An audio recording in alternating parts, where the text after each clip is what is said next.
আসসালামু আলাইকুম ওয়া রাহমাতুল্লাহি ওয়া বারাকাতুহু। ইন্নাল হামদালিল্লাহ নাহমাদুহু ওয়া নাস্তাঈনুহু মান ইয়াহদিহিল্লাহু ফালা মুযিল্লা লাহু ওয়া মান ইউদ্লিলহু ফালা হাদিয়া লাহু ওয়া আশহাদু আল লা ইলাহা ইল্লাল্লাহু ওয়াহদাহু লা শারীকা লাহু ওয়া আশহাদু আন্না মুহাম্মাদান আবদুহু ওয়া রাসূলুহু। আম্মা বা'দ, আউযু বিল্লাহি মিনাশ শাইতানির রাজীম। বিসমিল্লাহির রহমানির রহিম। কুল ইয়া ইবাদিয়াল্লাযীনা আসরাফু আলা আনফুসিহিম লা তাকনাতু মির রাহমাতিল্লাহ ইন্নাল্লাহা ইয়াগফিরুদ যুনুবা জামিআ ইন্নাহু হুয়াল গফুরুর রহিম।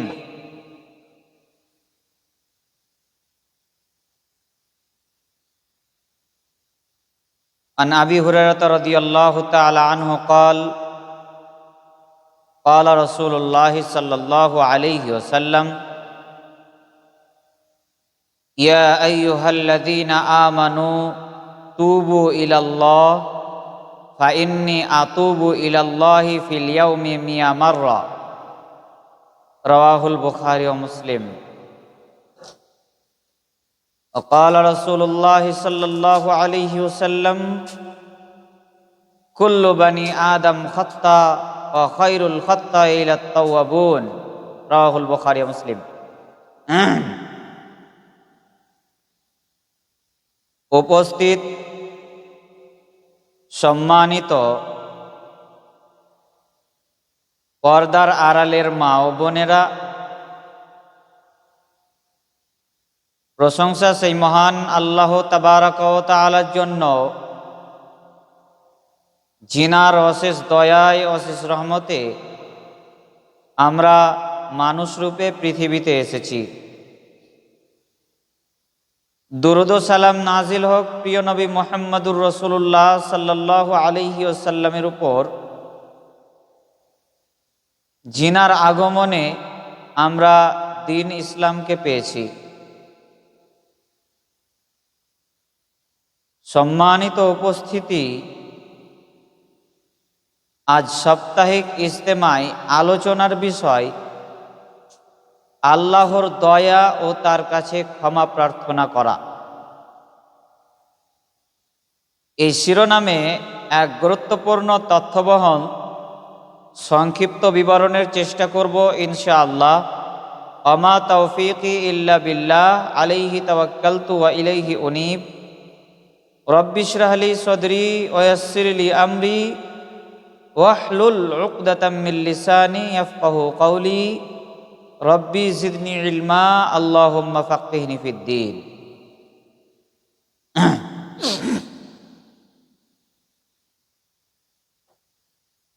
উল্লিখিত বিষয়ের উপরে কথা বলার পূর্বে এই কথাটা কিন্তু প্রতিদিনই বলতে হয়। আপনারা জানেন যে ইজতেমা শুরু হয়ে গেছে, কিন্তু আবার কথা বলার প্রয়োজন কি? সারাদিন কথা বললে তো কথা বলে শেষ হবে না। তো আধ ঘন্টা পৌনে 1 ঘন্টা চুপ থাকলেই পারা যায়। একটু কোরআন হাদিসের বয়ান শুনতে এসেছেন, তাতে যদি এখান থেকে কিছু না নিয়ে যেতে পারেন তাহলে মূল্যবান সময়টা কি করলেন? অতএব চুপচাপ, কোনো কথা নয়, একেবারে আওয়াজের দিকে ধ্যান দিয়ে চুপচাপ শোনার চেষ্টা করুন।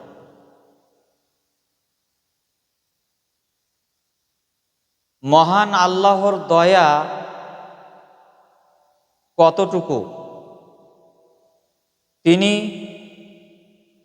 তার বান্দাদের প্রতি কিরকম দয়া দৃষ্টিতে দেখেন, যা হাদিস কোরআনে কি প্রমাণ হচ্ছে। হাদিসে তো রয়েছে অন্য হাদিসে রয়েছে যে আল্লাহর দয়া 100টি। 100টি দয়ার মধ্যে একটা দয়া সারা পৃথিবীর প্রাণীকে, সারা পৃথিবীর মাখলুককে তিনি ভাগ করে দিয়েছেন। আর 99টি দয়া তিনি নিজের কাছে রেখেছেন। কথা ভালো করে বুঝবেন, আল্লাহর দয়া এতটুকু, এতটা আল্লাহর দয়া যে আল্লাহ তাবারাক ওয়া তাআলার 100টি দয়া। কয়টি? 100টি।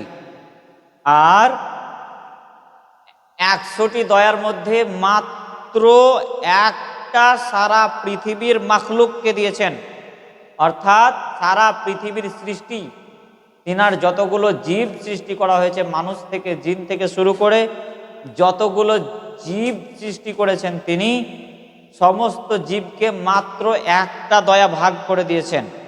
আর তিনার কাছে আছেন কয়টা দয়া? 99টা দয়া। বিচারের মাঠে 99টা দয়া নিয়ে উপস্থিত হবেন আল্লাহ তাবারাক ওয়া তাআলা। আজকে একটা দয়ার ভাগ পেয়ে মা তার সন্তানকে আদর করে ভালোবাসে, একটা দয়ার ভাগ পেয়ে স্বামী স্ত্রীর ভালোবাসা সৃষ্টি হয়, একটা দয়ার ভাগ পেয়ে মানুষ মানুষকে সহযোগিতা করে, মানুষ মানুষকে সাহায্য করে। কিন্তু এই একটা দয়ার ভাগেই যদি একটা দয়াকে ভাগ করে এতটি দয়া যদি বের হয়, তাহলে আল্লাহর কাছে আছে 99টা দয়া। তাহলে তার দয়া কতটুকু হতে পারে? তার দয়া কতটুকু হতে পারে? এই ব্যাপারে আনাস রাদিয়াল্লাহু তাআলা আনহু বলেন, রাসূলুল্লাহ সাল্লাল্লাহু আলাইহি ওয়াসাল্লাম বলেছেন, মহান আল্লাহ তাবারাক ওয়া তাআলা বলেন যে নিশ্চয়ই আল্লাহ তাবারাক ওয়া তাআলা ভালো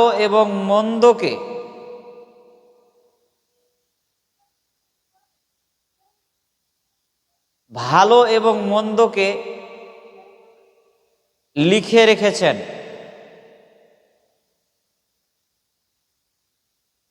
তো এই একটি দয়া আল্লাহ তাবারাক ওয়া তাআলা বলছেন, আল্লাহ রাসূল সাল্লাল্লাহু আলাইহি সাল্লাম বলছেন যে আল্লাহর দয়া সম্পর্কে, তার আগে হাদিসগুলো বলার আগে আমি একটা আয়াতের তর্জমা করি, তাহলে বুঝতে পারবেন যে আল্লাহর দয়া কতটুকু। আমি যেহেতু আজকে 3টা থেকে 4টা হাদিস নোট করে নিয়ে এসেছি, দেখুন আল্লাহ রাসূল সাল্লাল্লাহু আলাইহি সাল্লাম বলছেন, ইয়া আইয়ুহাল্লাযীনা আমানু, হে ঈমানদারগণ, তুবু ইলাল্লাহ, তোমরা আল্লাহর নিকটে ক্ষমা প্রার্থনা করো। ফাইন্নী আতুবু ইলাল্লাহি ফিল ইয়াউমি মিয়া মাররা, কারণ আমি দিনে 100 বারেরও বেশি আল্লাহর নিকটে ক্ষমা প্রার্থনা করি। কে বলছেন? আল্লাহ তাবারাক ওয়া তাআলা। আল্লাহ রাসূল সাল্লাল্লাহু আলাইহি সাল্লাম যে হে ঈমানদারগণ, তোমরা আল্লাহর নিকটে ক্ষমা প্রার্থনা করো, আমি 100 বারেরও বেশি আল্লাহর নিকটে ক্ষমা প্রার্থনা করি। এটা আল্লাহ রাসূল সাল্লাল্লাহু আলাইহি সাল্লাম বলছেন। তাহলে এখানে একটা কথা বাকি থেকে গেল, যেটা হলো আল্লাহ রাসূল সাল্লাল্লাহু আলাইহি ওয়াসাল্লাম বললেন আমি 100 বারেরও বেশি আল্লাহর নিকটে ক্ষমা প্রার্থনা করি। আচ্ছা, আল্লাহর রাসূলের কোনো পাপ ছিল? আল্লাহ রাসূলের কোনো পাপ ছিল না। তিনার আগের পরের পাপ, সমস্ত পাপ ক্ষমা করে দেওয়া হয়েছিল, মিটিয়ে দেওয়া হয়েছিল তিনার কোনো পাপ ছিল না, কারণ তিনার 4 বার জিব্রাইলের মাধ্যম দিয়ে সিনা চেক করা হয়েছিল। 4 বছর বয়সে তিনার একবার সিনা চেক করা হয়, বুককে ফেরে কলিজা যা আছে ভিতরে তা জিব্রাইল মানে ধুয়ে পবিত্র করে আবার ঠিক করে দিয়েছিলেন। তো তার মানে তিনার আগের এবং পরের সমস্ত পাপ ক্ষমা করা হয়েছে। আর গ্রামের লোকও রাসূলুল্লাহ সাল্লাল্লাহু আলাইহি সাল্লামের ব্যাপারে জানতেন তিনার চরিত্র কি, তার জন্যে তিনাকে আল আমিন উপাধি দেওয়া হয়েছিল। তো তিনার আগের পরের কোনো পাপই ছিল না, অথচ তিনি দিনে 100 বারেরও বেশি আল্লাহর নিকটে ক্ষমা প্রার্থনা করেছেন। এবার বলেন তো, আমাদের উঠতে বসতে চলতে ফিরতে কত পাপ হয়? চোখের মাধ্যমে পাপ হয়, মুখের মাধ্যমে পাপ হয়, হাতের মাধ্যমে পাপ হয়, কত পাপ হয়। কিন্তু বলেন তো, আমরা দিনে আল্লাহর নিকটে কয়বার ক্ষমা প্রার্থনা করার সুযোগ পাই বা কয়বার ক্ষমা প্রার্থনা করি? আমরা একবারও চেষ্টা করি না। তাই আল্লাহ রসুল বলছেন যে তোমরা আল্লাহর নিকটে ক্ষমা প্রার্থনা করো, কারণ আমি দিনে 100 বারেরও বেশি ক্ষমা প্রার্থনা করি। কেন ক্ষমা প্রার্থনা করতে বলছেন? ক্ষমা প্রার্থনা এই জন্যে করতে বলছেন, আল্লাহ রসুল সাল্লাল্লাহু আলাইহি সাল্লাম অন্যত্রে বলছেন যে কুল্লু বানি আদম খাত্তা ওয়া খায়রুল খাত্তাইনা আত-তাওয়াবুন। প্রত্যেক আদম সন্তানই পাপী, প্রত্যেক আদম সন্তানই পাপী। পৃথিবীতে এমন কোনো আদম সন্তান নেই, পৃথিবীতে এমন কোনো মানুষ নেই যে তার পাপ নেই। কিন্তু সবচাইতে উত্তম, সবচাইতে ভালো পাপীকে খায়রুল খাত্তাইনা আত-তাওয়াবুন, যেই ব্যক্তি গুনাহ করার পরে নিজেকে অনুতপ্ত হয়, গুনাহ করার পরে নিজেকে আল্লাহর নিকটে ক্ষমা প্রার্থনা করার জন্য তৈরি হয়ে যায়। মানে এক কথায় গুনাহ তো হয়ে যায় অজান্তে, কিন্তু যখন বুঝতে পারে তখন আল্লাহর নিকটে তওবা করে, সেই হচ্ছে সবচেয়ে উত্তম ব্যক্তি। তাহলে এবার মহান আল্লাহ তাবারাক ওয়া তাআলা বলছেন, এবার আল্লাহর দয়া দেখুন। এতক্ষণ তো ক্ষমা প্রার্থনা সম্পর্কে শুনলাম, ক্ষমা প্রার্থনা সম্পর্কে আরো আছে। তার আগে আমি একটা আয়াত যেটা পড়েছি সেটা তর্জমা করি। মহান আল্লাহ তাবারাক ওয়া তাআলা বলছেন, কুল ইয়া ইবাদিয়াল্লাযীনা আসরাফু আলা আনফুসিহিম লা তাকনাতু মির রাহমাতিল্লাহ। ইয়া ইবাদিয়াল্লাযীনা আসরাফু, হে আমার বান্দারা, হে আমার বান্দা বান্দিরা, ইয়া ইবাদিয়াল্লাযীনা আসরাফু আলা আনফুসিহিম, যারা তোমরা নিজের নাফসের প্রতি জুলুম করেছো, নিজের শরীরের ওপর জুলুম করেছো, নিজের নাফসের ওপর জুলুম করেছো, লা তাকনাতু মির রাহমাতিল্লাহ, তোমরা আল্লাহর রহমত থেকে নিরাশ হয়ে যেও না। ইন্নাল্লাহা ইয়াগফিরুদ যুনুবা জামিআ, তোমরা তার নিকটে ক্ষমা প্রার্থনা করো, তিনি সব পাপ ক্ষমা করে থাকেন। ইন্নাহু হুয়াল গফুরুর রহিম, নিশ্চয় তিনি ক্ষমাশীল ও দয়ালু, ক্ষমাশীল ও দয়ালু। মানে অত্র আয়াত দ্বারা প্রমাণিত হয়, এখানে একটা কথা বলার আছে যে আল্লাহ তাবারাক ওয়া তাআলা এখানে এই কথাটা কেন বললেন যে যারা তোমরা নিজের নাফসের প্রতি জুলুম করেছো, আচ্ছা, একটা মানুষ যদি পাপ করে তো কি করেছে? নিজের নাফসের প্রতি জুলুম করলো। ধরুন একটা কথার কথা, একটা মানুষ ব্যভিচার করলো, অন্যায় করলো, জেনা ব্যভিচার করলো, এটা তো একটা পাপ, কাবিরা গুনাহ। তো যে জেনা ব্যভিচার করলো, যে অন্যায় করলো, সে তো আনন্দ পেল। তো আনন্দ পেল, কিন্তু ফের আবার নিজের নাফসের উপর জুলুম কেমন করে হলো? একটা মানুষ এক থাপ্পড় মেরে দিল, তো যাকে থাপ্পড় মারলো জুলুমটা তার ওপর হলো, কিন্তু এটা নিজের ওপর জুলুম কেমন করে হলো? নিজের ওপর জুলুম এই কারণে হলো, আমি একটা হাদিস বলি, হাদিসটা পরে বলবো, তাহলে বুঝতে পারবেন যে নিজের ওপর জুলুম কেমন করে হলো। তবে আমি একটা কথা বলি, নিজের ওপর জুলুম এই কারণে হলো যে তার পাপ তাকে ভোগ করতে হবে, ওই জন্যে নিজের ওপর জুলুম হলো।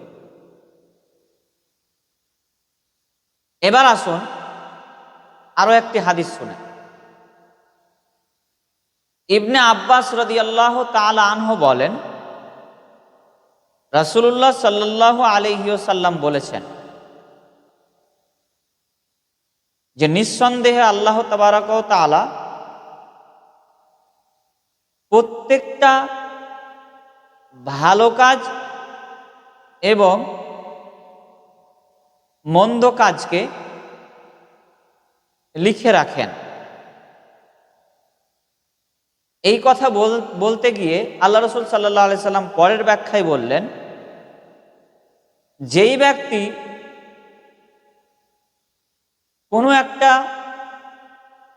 ব্যক্তি কোনো ভালো কাজ করার আশা করে সে করতে পারে না, তার জন্যে আল্লাহ তাবারাকা ওয়া তাআলা সমপরিমাণ নেকি লিখেন। আর যেই ব্যক্তি ভালো কাজের আশা করেন কিন্তু তা করে নেন, আল্লাহ তাবারাকা ওয়া তাআলা তার জন্য 10 গুণ নেকি লিখেন এবং একে বাড়াতে বাড়াতে 700 গুণেরও বেশি নেকি আল্লাহ তাবারাকা ওয়া তাআলা লিখে রাখেন তিনার কাছে। অনুরূপভাবে অপরদিকে যেই ব্যক্তি একটা গুনাহ করার আশা আকাঙ্ক্ষা করে, গুনাহ করব মনে করে কিন্তু সে করে না, তার জন্যে সমপরিমাণ নেকি লিখেন। আর যেই ব্যক্তি গুনাহ করে ফেলেন, গুনাহ করার আশা করে এবং করে ফেলে, আল্লাহ তাবারাকা ওয়া তাআলা তার জন্য একটি গুনাহ লেখেন। কথাটা ভালো করে বুঝবেন। ধরেন আপনাদের মধ্যে কেউ একটা গুনাহ করব মনে করলো, ধরেন একটা কথার কথা, আপনাদের মধ্যে কেউ মনে করলো যে আমি আগামী কাল থেকে বন্ধন লোন আমি নেব। এটা একটা গুনহার কাজ। তো কেউ হয়তো আশা করলো যে আমি নেব, কিন্তু পরবর্তীতে সে নিতে পারলো না বা তার দ্বারা নেওয়া হলো না বা সে নিল না। তো আল্লাহ তাবারক ওয়া তাআলা তার জন্য নেকি লিখবেন। এক কথায়, কোনো ব্যক্তি যদি একটা পাপ কাজ করার মানে খারাপ কাজ করার আশা করে যে আমি এই কাজটা করব, দিয়ে যদি না করে, তাহলে আল্লাহ তাবারক ওয়া তাআলা তার জন্য নেকি লিখেন। আর যদি করে দেয়, খারাপ কাজ যদি করার আশা করে আর যদি করে, তাহলে তার জন্য আল্লাহ তাবারক ওয়া তাআলা কি করেন? একটা মাত্র গুনাহ লেখেন। আর কোনো ব্যক্তি ভালো কাজ করার আশা করে যে আমি এই ভালো কাজটা করব, তারপরে সে করতে পারলো না, তো আল্লাহ তাবারক ওয়া তাআলা তার জন্য তার সমপরিমাণ নেকি একটি ভালো কাজ তার খাতায় আমল নামায় লিখে দিবেন। আর যদি ভালো কাজ করার নিয়ত করে আর যদি ভালো কাজটা করেও দেয়, তাহলে আল্লাহ তাবারক ওয়া তাআলা 10টি ভালো কাজের সমান সওয়াব দিবেন। এমনকি ওটাকে বাড়াতে বাড়াতে 700 গুণেরও বেশি আল্লাহ তাবারক ওয়া তাআলা দিবেন। তাহলে আল্লাহর দয়া এতটুকু, এত আল্লাহর দয়া। তাহলে চিন্তা করতে পেরেছে। এই ব্যাপারে আরো একটি হাদিস রয়েছে যে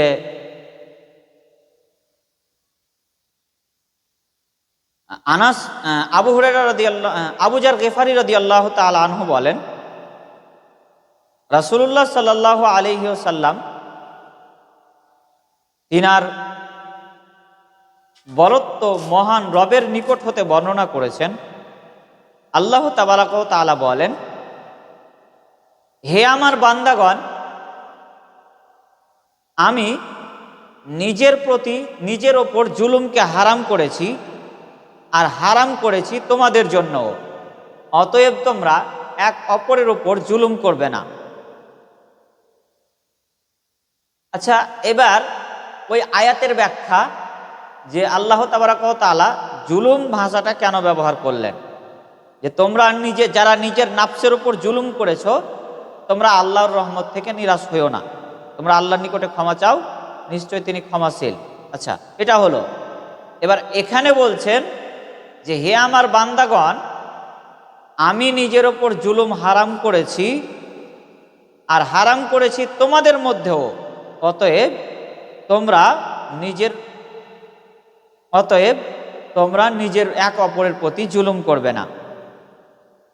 হে আমার বান্দাগণ, তোমরা সকলেই পথভ্রষ্ট, সেই ব্যতীত যাকে আমি হেদায়েত দান করেছি। অতএব তোমরা আমার কাছে হেদায়েত চাও, আমি তোমাদেরকে হেদায়েত দান করব। মানে আল্লাহ তাবারক ওয়া তাআলা বলছে যে হে আমার বান্দাগণ, তোমরা সবাই পথভ্রষ্ট, মানে সবাই বেকার, সবাই গুমরাহ, সবাই গুনাহগার, কিন্তু সেই বাদে যাকে আমি সঠিক পথ দেখিয়েছি, অতএব তোমরা আমার কাছে সঠিক পথে চলার বিষয়টা চাও, যে আল্লাহ তুমি আমাকে সঠিক পথে চালাও, এইভাবে চাও তুমি আমার কাছে, আমি তোমাকে সঠিক পথে চালাবো, বা আমি তোমাকে হেদায়েত দেব। হে আদম সন্তান, তারপরে বলছে হে আমার বান্দাগণ, তোমরা ছিলে ক্ষুধার্ত, সেই ব্যতীত যাকে আমি খাদ্য দান করেছি। অতএব তোমরা আমার কাছে খাদ্য চাও, আমি তোমাদেরকে খাদ্য দান করব। হে আমার বান্দাগণ, পরের অংশে বলছেন, হে আমার বান্দাগণ, তোমরা সবাই বস্ত্রহীন, সেই বাদে যাকে আমি বস্ত্র দিয়েছি, কাপড় পরিয়েছি। অতএব তোমরা আমার কাছে বস্ত্র চাও, আমি তোমাদেরকে বস্ত্র দান করব। হাদিসের বাকি অংশ থাক। এতক্ষণ হাদিসে কি বুঝলেন আর আমি কি বুঝালাম? হাদিসগুলোকে এমনি বর্ণনা করে গেলাম? বলেন, হাদিসগুলো এমনি বর্ণনা করলাম না। নিশ্চয়ই যারা বুদ্ধিমান তারা ঠিকই বুঝতে পারবে এই হাদিসের মর্ম। এতগুলো হাদিস বলা হলো, এটা কিসের জন্য? আর কি আমরা বুঝলাম? আল্লাহ সম্পর্কে কি জানতে পারলাম? যে এত দয়ালু তিনি, যে তিনি সবসময় আমাদেরকে ক্ষমা করার জন্য প্রস্তুত রয়েছেন। তার জন্য তিনি বলছেন, যারা নিজের নাফসের উপর জুলুম করেছে, তোমরা আমার রহমত থেকে নিরাশ হইও না। আবার এখানে বলছেন যে তোমরা ছিলে পথভ্রষ্ট, তোমরা বেকার লোক ছিলে, যা সেই ব্যতীত যাকে আমি সঠিক পথ দেখিয়েছি, তাই তোমরা আমার কাছে সঠিক পথে চলতে চাও, আমি তোমাদেরকে সঠিক পথে চালাবো। তারপরে বলছেন যে তোমরা সবাই ছিলে ক্ষুধার্ত, মানে সবাই ছিলে অভাবী, মানে শুধু সেই ব্যতীত যাকে আমি খাদ্য দান করেছি। অতএব তোমরা আমার কাছে খেতে চাও, আমি তোমাদেরকে খাদ্য দান করব। এখানে একটা কথা, আমি এখানে একটা কথা বলি, সেই সব হতভাগা মহিলাদেরকে যারা 2টা ছেলে নেওয়ার পর, 3টা ছেলে নেওয়ার পর কি করেছে? নষ্ট করে দিয়েছে, সন্তানকে দুনিয়া দেখতে দেয়নি। তাদের সাথে আমার কথা। এখানে আল্লাহ কি বললেন? আল্লাহ বললেন, আদম সন্তান, হে আমার বান্দা, তোমরা সবাই ছিলে ক্ষুধার্ত, সেই ব্যতীত যাকে আমি খাদ্য দান করেছি, তোমরা আমার কাছে খেতে চাও, আমি তোমাদেরকে খাওয়াবো। স্বয়ং রুজির মালিক আল্লাহ বলছে, স্বয়ং হাদিসে প্রমাণ পাওয়া গেছে রুজির মালিক আল্লাহ। আর খাওয়াতে পারবো না বলে সন্তান হত্যা করলেন কেন? কে বুদ্ধি দিল? কোথা থেকে বুদ্ধিটা এলো? কিয়ামতের দিন ওই সন্তান আপনার ঘাড় ধরে জাহান্নামে নিয়ে যাবে, যাকে আপনি দুনিয়ার মুখ দেখতে দেননি। এরপরেও কি ভয়ে দিলটা চমকাবে? এরপরেও ভয়ে দিলটা চমকাবে না? মনে হবে যে হ্যাঁ কি বললে, ঠিক আছে, যখন মরবে তখন বুঝবো, বোঝা যাবে, তখন কি করবো? এ অত চাপ সহ্য করবে সন্তান লিয়া, ছেলে পিলে লিয়া অত? সম্মানিত উপস্থিতি, স্বয়ং রুজির মালিক আল্লাহ বলছে তোমরা সবাই ক্ষুধার্ত ছিলে, সবাই তোমরা মানে কেউ খাদ্য, তোমরা কেউ আমি যাকে খাদ্য দিয়েছি বা আমি যাকে খাওয়াচ্ছি সেই ব্যতীত তোমরা সবাই ক্ষুধার্ত।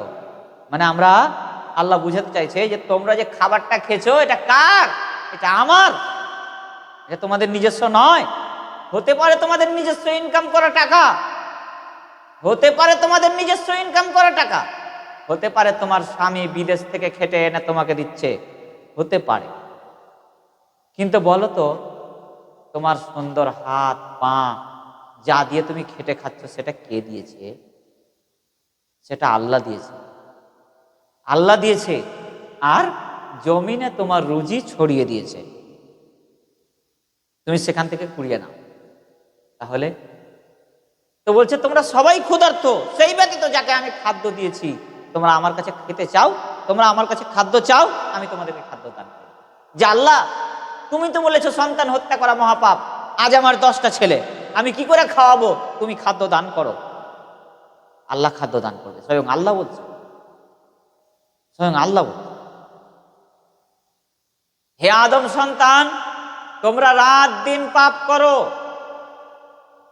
আর আমি তোমাদের পাপ ক্ষমা করি, অতএব তোমরা আমার কাছে ক্ষমা চাও, আমি তোমাদেরকে ক্ষমা করে দেব। দেখেন এত আল্লাহ দয়া, আল্লাহর এত দয়া যে আমরা রাত দিন পাপ করি, রাত দিন পাপ করি, অথচ আল্লাহ বলছে তোমরা আমার কাছে খালি একবার বললেই হলো যে আল্লাহ আমার ভুল হয়েছে, তুমি ক্ষমা করো। একবার যদি বলে দিতে পারেন যে আল্লাহ আমার ভুল হয়েছে, তুমি ক্ষমা করো, বাস, আপনার পাপ আর নেই। হে আমার বান্দাগণ, তোমরা রাত দিন পাপ করো আর আমি তোমাদের পাপ ক্ষমা করি, তাই তোমরা আমার কাছে ক্ষমা চাও, আমি তোমাদেরকে ক্ষমা করে দেব। তারপরে কি বলছে? হে আমার বান্দাগণ, তোমরা যদি আমার কোনো ক্ষতি করতে চাও, তোমরা যদি আমার কোনো উপকার করতে চাও, তবুও তোমরা আমার কোনো উপকার করতে পারবে না, আর আমার যদি কোনো ক্ষতি করতে চাও, তবুও আমার কোনো ক্ষতি করতে পারবে না। ক্ষতির কথাটা কেন এলো? আর একটু সামনে যাই তাহলে বুঝতে পারবে, আর একটু সামনে হাদিসটা ব্যাখ্যা করি তাহলে বুঝতে পারবে। হে আমার বান্দাগণ, তোমাদের পূর্বের এবং তোমাদের পরের জিন ও মানুষ, তোমাদের পূর্বের ও পরের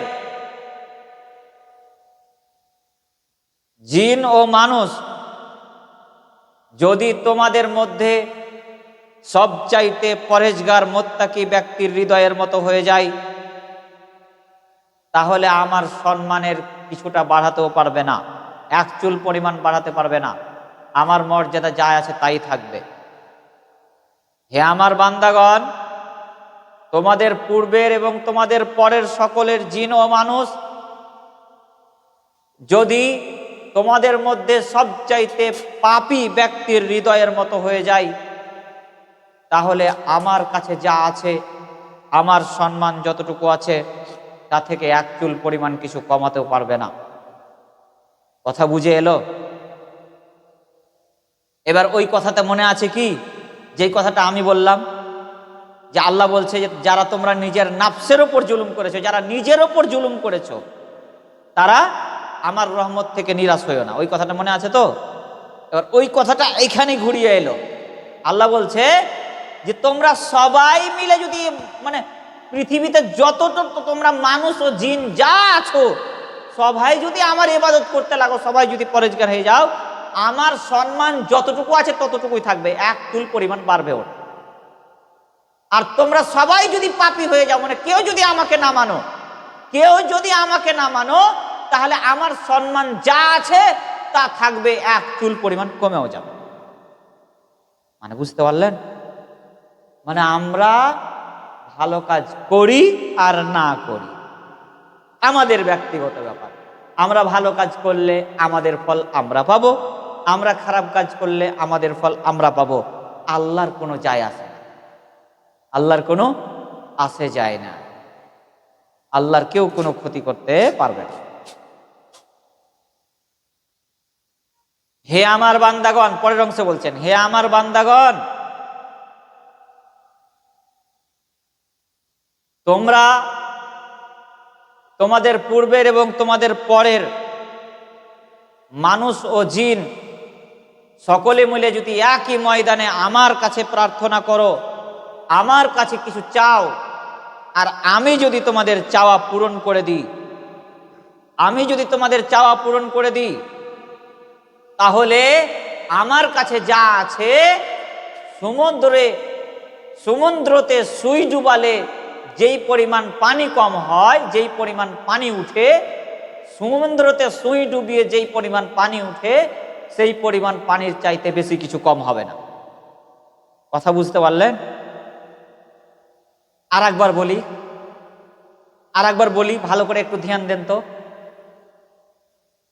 হে আমার বান্দাগণ, আল্লাহ বলছেন, হে আমার বান্দাগণ, তোমাদের পূর্বের এবং তোমাদের পরের সকলে মিলে মানুষ ও জিন, মানে যারা পৃথিবী থেকে চলে গেছে, যার যতগুলো মানুষ এবং যতগুলো মানুষ পৃথিবীতে আসবে এবং যতগুলো মানুষ আমরা আছি পৃথিবীতে, আর জিন, যতগুলো জিন চলে গেছে, যতগুলো জিন আসবে এবং যতগুলো জিন আছে কিয়ামত পর্যন্ত, সমস্ত জিন ও মানুষ মিলে যদি একত্রিত হয়ে একটা ময়দানে একত্রিত হয়ে যদি আল্লাহর কাছে কিছু চায়, তাহলে আল্লাহ যদি সকলের চাওয়া পূরণ করে দেয়, সকলের যদি চাওয়া পূরণ করে দেয়, তাহলে আল্লাহর নিকট থেকে, আল্লাহর রাজত্ব থেকে, আল্লাহর ভান্ডার থেকে বেশি কিছু কম হবে না। কতটুকু কম হবে? একটা সমুদ্রতে, প্রশান্ত মহাসাগরে একটা সুই ডুবালে সেই সুয়ে যতটুকু পানি উঠবে, সেই পানির পরিমাণ ছাড়া আর কিছুটা কম হবে। মানে ওই যে প্রশান্ত মহাসাগর, সমুদ্রটা হচ্ছে আল্লাহর দয়া। ওই সমুদ্র পানি পরিমাণ, সমুদ্রতে যতটুকু পানি আছে, যতগুলো পানি আছে পৃথিবীতে, একটা কথা মানে বৈজ্ঞানিকেরা বলে যে 2 ভাগ জল আর 1 ভাগ স্থল, মানে 1 ভাগে মানুষ, জিন, পশু প্রাণী বসবাস করে, আর 2 ভাগ পানি। ওই 2 ভাগ পানি যতটুকু আছে পৃথিবীতে, তার চাইতে বেশি আছে আল্লাহর দয়া। আর আল্লাহর দয়া থেকে সারা পৃথিবীর মানুষকে যদি দিয়ে দেয়, তাহলে ওই সমুদ্রে সুই ডুবিয়ে যতটুকু পানি উঠবে, 2-3 ফোঁটা পানি, ওই 2-3 ফোঁটা পানির চাইতে বেশি কিছু কমবে না। আল্লাহু আকবার! আমি মনে হয় বুঝাইতেই পারলাম না, এতটুকু আল্লাহর দয়া, আল্লাহর এতটুকু দয়া। সেই দয়াকে আমাদের মতো হতভাগা বান্দারা আমরা মিস করে দিচ্ছি, আমাদের মতো হতভাগা বান্দারা আমরা মিস করে দিচ্ছি। তারপরে বলছেন, হে আমার বান্দাগণ, আমি তোমাদের প্রতিটা কর্ম ভালো এবং মন্দ লিখে রাখছি, অতএব তোমাদেরকে এর প্রতিদান দিব। যে যতটুকু ভালো কাজ করবে, যে যতটুকু খারাপ কাজ করবে, আমি তার প্রতিদান দিব। তবে যে প্রতিদান পাবে, উত্তম প্রতিদান পাবে, তার শুকরিয়া আদায় করা উচিত। আর যে খারাপ প্রতিদান পাবে, যে প্রতিদান পাবে না, যে যার ফলাফল খারাপ হয়ে যাবে, তাকে নিজেকেই ধিক্কার দেওয়া উচিত। মানে নিজেকেই ধিক্কার দেওয়া উচিত। এই যে এবার বুঝতে পারলেন তো, এটা জুলুম। আপনি পাপ করছেন, যতগুলো পাপ করছেন ততটাই নিজের নাফসের উপর জুলুম করছেন, নিজের নাফসের উপর জুলুম। আপনি যদি মানুষের সাথে জড়িত পাপ করেন, তবুও নিজের উপর জুলুম। আপনি যদি একজনকে 1 থাপ্পড় অন্যায়ভাবে মেরে দেন, তবুও আপনি নিজের উপরে জুলুম করলেন, তার উপর নয়। হয়তো তাকে এক থাপ্পড় মেরে দিলেন, সে হয়তো একটু কষ্ট পেল, কিন্তু জুলুমটা আপনি আপনার উপরে করলেন কেন? কিয়ামতের দিন এর পরিণাম ভোগ করতে হবে আপনাকে। সে ভোগ করবে না, যাকে মেরেছেন সে ভোগ করবে, ভোগ করতে হবে আপনাকে। আরো যাকে মেরেছেন তার পাপ আপনার ঘাড়ে চাপিয়ে আপনাকে আরো জাহান্নামে যেতে হবে। তাহলে আপনি নিজের নাফসের উপর জুলুম করলেন। যেই কোনো পাপ, এটা নিজের নাফসের উপর জুলুম। বুঝতে পারলেন? সম্মানিত উপস্থিতি, তওবা সম্পর্কে হাদিস অনেক আছে। আমি এই আল্লাহর দয়া সম্পর্কে আবার সামনের সপ্তাহে আলোচনা করার চেষ্টা করব। আজকে হয়তো আলোচনা অতটা লম্বা করছি না। আর আজকে আমি 2-3টা হাদিস নোট করে নিয়ে এসেছিলাম, এই হাদিসগুলো। আর নোট করার মধ্যে আরও একটি হাদিস আমি রেখে দিলাম। আর এই হাদিস মিলিয়ে আর সামনের সপ্তাহে এটা আলোচনা করব যে আল্লাহর কাছে ক্ষমা চাইলে আল্লাহ কতটা খুশি হন, আর আল্লাহ তার বান্দাকে কতটা ক্ষমা করতে প্রস্তুত থাকেন। আমি সেই বিষয়ে আলোচনা করব ইনশাআল্লাহ। তবে শেষের বেলায় আমি একটা কথা বলি, হ্যাঁ, একটা বিষয় ছুটে গেছে, সে বিষয়টা আমি আগে বলে। বিষয়টা হলো এই যে এত বড় হাদিসটাতে প্রথম অংশে কি বললেন যে হে আমার বান্দাগণ, আমি নিজের ওপর জুলুমকে হারাম করেছি, আর হারাম করেছি তোমাদের মধ্যেও, অতএব তোমরা এক অপরের প্রতি জুলুম করবে না। আচ্ছা, ক্ষমা চাওয়ার সাথে আবার জুলুমের সাথে কি সাথ হলো? অন্যের প্রতি জুলুমের কি সাথ হলো? এখানে তো আল্লাহ অন্য কিছু বলতে পারতেন না? তো এক অপরের প্রতি জুলুম করবেন না কেন বললেন? এটা আল্লাহ ওই যে গত এক সপ্তাহে আমি আলোচনা করছিলাম না, মানুষের সাথে জড়িত পাপ কাকে বলে, ওটা বলছিলাম না? তো এটা আল্লাহ সাবধান করে দিতে চাইছেন যে খবরদার, খবরদার, তোমরা যাই পাপ করো না কেন আমি ক্ষমা করে দেব, কিন্তু মানুষের সাথে জড়িত পাপ, কোনো মানুষের উপরে জুলুম করা, অত্যাচার করা, এটা আমি ক্ষমা করতে পারবো না। আপনি কোনো মানুষের উপরে জুলুম করেছেন, কোনো মানুষের হক নষ্ট করেছেন, কোনো মানুষকে গালি দিয়েছেন, কোনো মানুষের গীবত পরনিন্দা করেছেন, এটা আল্লাহ ক্ষমা করতে পারবেন না। স্বয়ং পারবেন না, করবেন না নয়, পারবেন না, পারবেন না। কেন পারবেন না? ওই যে আল্লাহ বলছে আমি নিজের ওপর জুলুমকে হারাম করেছি, আমি যদি তোমাকে ক্ষমা করে দিতে চাই এটা তো জুলুম হয়ে গেল। আমি যদি নিজেকে ক্ষমা করে দিই, আমি যদি তোমাকে ক্ষমা করে দিই অন্যের হক, তাহলে তো এটা তো জুলুম হয়ে গেল। তো এটা পারবেন না আল্লাহ ক্ষমা করতে। মানুষের সাথে জড়িত পাপ ক্ষমা করতে পারবেন না, তার কাছে ক্ষমা নিতে হবে। সে যদি ক্ষমা করে তাহলে অটোমেটিক ক্ষমা হয়ে যাবে, এটা আল্লাহর কাছে ক্ষমা চাওয়ার কোনো প্রয়োজন নেই। তো যাক, আল্লাহ যেন আমাদেরকে বেশি বেশি করে ক্ষমা প্রার্থনা করার তৌফিক দান করেন এবং বেশি বেশি করে আল্লাহর ইবাদত করার তৌফিক দান করেন। বেশি বেশি করে আল্লাহ যেন আমরা আল্লাহর নিকটে ক্ষমা প্রার্থনা করতে পারি, তওবা করতে পারি, সেই তৌফিক আল্লাহ আমাদেরকে দান করুন। আমিন। আমা আলাইনা ইল্লাল বালাগ। আসসালামু আলাইকুম ওয়া রাহমাতুল্লাহি ওয়া বারাকাতুহু।